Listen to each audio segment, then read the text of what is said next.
I made the long drive from Florida to Boston to support my wife, Anya, who was running the Boston Marathon.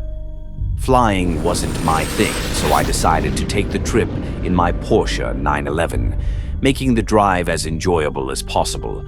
I left in the afternoon, expecting to drive straight through the night, with my ETA putting me in Boston early the next morning.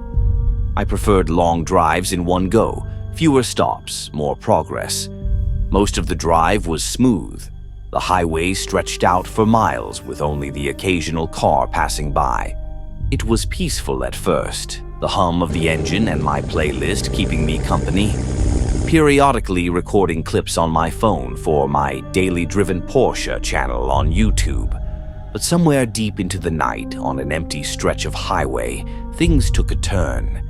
A set of headlights appeared in my rearview mirror, quickly gaining on me. I was cruising in the left lane, so I shifted over to the right, expecting the driver to pass. But instead, the car, a black, older model pickup, slowed as it reached me, matching my speed. I glanced over, but the cabin was too dark to make out any faces. I ignored it at first, keeping my focus on the road, but as I sped up slightly, the truck did too. I switched lanes, and again, the truck followed. That's when I knew something was off.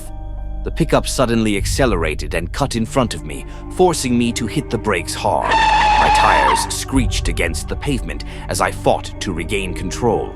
The truck's brake lights flared, and then its hazard lights blinked on. A hand emerged from the driver's side window, waving, motioning for me to pull over. No chance.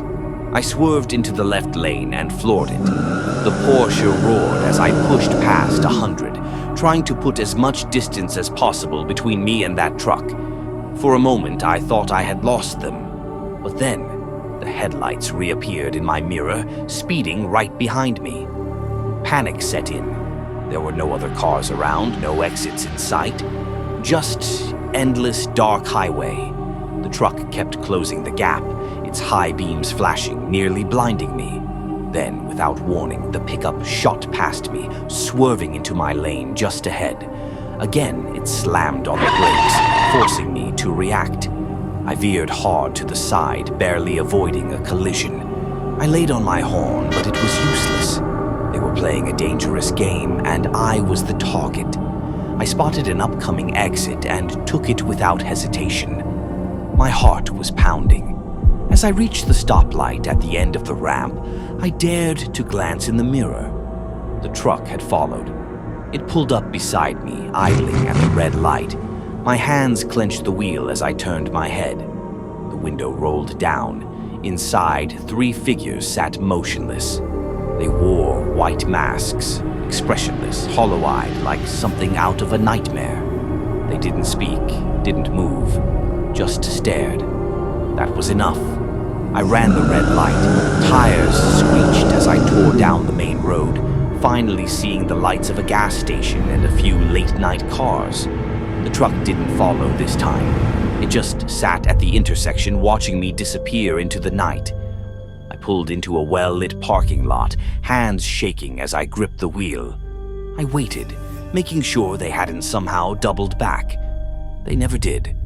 Eventually, exhaustion took over, and I slept for a few hours in my car before finishing the drive to Boston. When I told Anya what had happened, she was horrified. And to this day, I can't get the images of those horrifying masks out of my head. Never underestimate the dangers of an empty highway at night. There is always something watching you. Thank you for checking out Sinister Stories for You channel. If you love our spine-chilling tales and terrifying horror stories, don't forget to stab that subscribe button. Murder that bell icon so you never miss a new horror-filled adventure. Your support helps keep the nightmares coming. Please comment below and let us know what kind of twisted, sinister stories you want next.